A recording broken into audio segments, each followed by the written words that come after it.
Hello student, कैसे हैं आप? आई होप आप बिल्कुल अच्छे होंगे। लास्ट लेक्चर्स में हमने बात की थी बेटा एसआई यूनिट और उनकी जो भी फंडामेंटल यूनिट्स और डेराइव्ड यूनिट्स थी और सप्लीमेंट्री यूनिट्स थी उनके बारे में हमने डिस्कशन कर लिया था। अब आगे हम नेक्स्ट लेक्चर में इस लेक्चर में हम बात करेंगे डायमेंशनल फार्मूला की।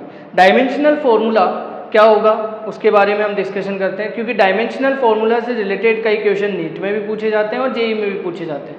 ठीक है, तो देखें सबसे पहले हम इसको देखेंगे, इसकी कुछ बेसिक यूनिट्स लिखेंगे जैसे एम एल टी।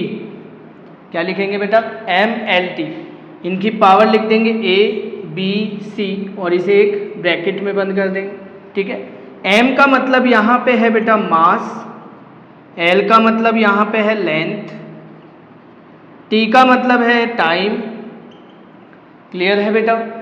मास की जो यूनिट होगी वो होगी बेटा केजी, लेंथ की यूनिट आपको पता है मीटर, टाइम की यूनिट भी आपको पता है सेकंड। तो ये बात करें तो ये क्या हो गई? इनकी यूनिट हो गई। ठीक है, और ये क्या हो गई? क्वांटिटीज़ हो गई, फिजिकल क्वांटिटीज़। तो इस एक्सप्रेशन में डिनोट करना ही हमारे पास क्या होगा? डायमेंशनल फॉर्मूला होगा। ठीक है, यहाँ पे अगर देखा जाए तो ए बी एंड सी जो है वो क्या है? ये 0 भी हो सकता है, +-1 भी हो सकता है, +-2 भी हो सकता है, जो भी आपके पास वैल्यू गिवन। ठीक है, तो अब इसके ये फॉर्मेट आपको याद रखना है। इसी के बेसिस पे हम सारी जो फंडामेंटल जो हमारे पास डेराइव्ड क्वांटिटीज़ हैं, डेराइव्ड यूनिट्स जो हमने फाइंड आउट की थी, उनके बेसिस पे ही हम क्या करेंगे, मतलब उन्हीं की हम क्या करेंगे? डायमेंशनल फॉर्मूलाज फाइंड आउट करेंगे। तो देखें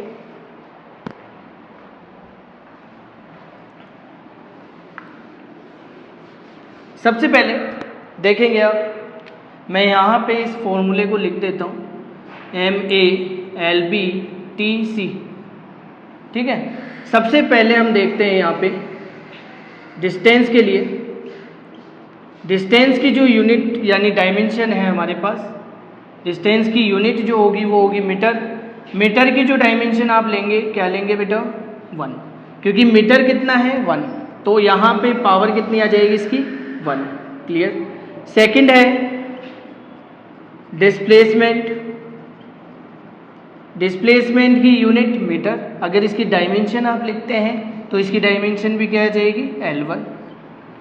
थोड़ा और आगे चलते हैं हम, डिस्प्लेसमेंट हो गया। अगर एरिया की अगर आपसे डायमेंशन पूछी जाए तो एरिया की यूनिट मीटर स्क्वायर, तो डायमेंशन क्या लिखेंगे आप इसकी?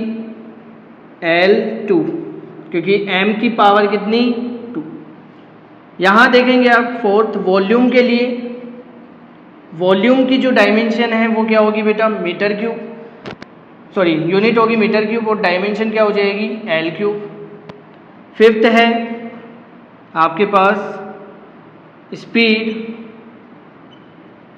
और वेलोसिटी की अगर मैं बात करूं तो दोनों की यूनिट क्या होती है? मीटर पर सेकंड, तो इसकी डायमेंशन हो जाएगी L1 और टाइम की कितनी? T1, तो इसे कंबाइंड फॉर्म में लिखेंगे आप L1T-1। ये इसकी क्या हो गई? डायमेंशन हो गई। किसकी? स्पीड और वेलोसिटी की। ऐसे ही आगे देखेंगे आप एक्सेलरेशन की,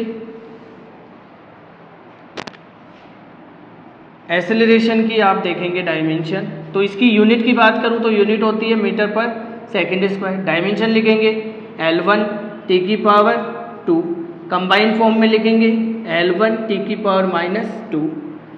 सेवंथ अगर मैं बात करूं फोर्स की, तो फोर्स की क्या होती है बेटा? kg मीटर पर सेकंड स्क्वायर। होने को यूनिट इसकी न्यूटन भी होती है, लेकिन आप काम में क्या लेंगे?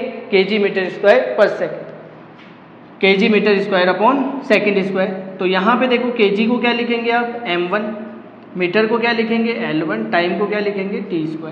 तो कंबाइंड फॉर्म क्या आ जाएगी इसकी? m1 L1T⁻²। ये फोर्स आ गया।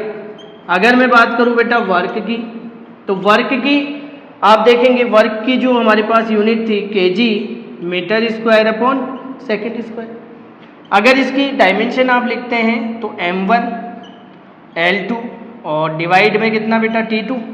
ये ऊपर जाएगा तो आपके पास कंबाइंड फॉर्म आ जाएगी m1 L2T⁻²। ये हो गई वर्क की। इसके बाद देखते हैं आप 2 डायमेंशन वो देख लीजिए, बाकी नेक्स्ट लेक्चर में करेंगे हम।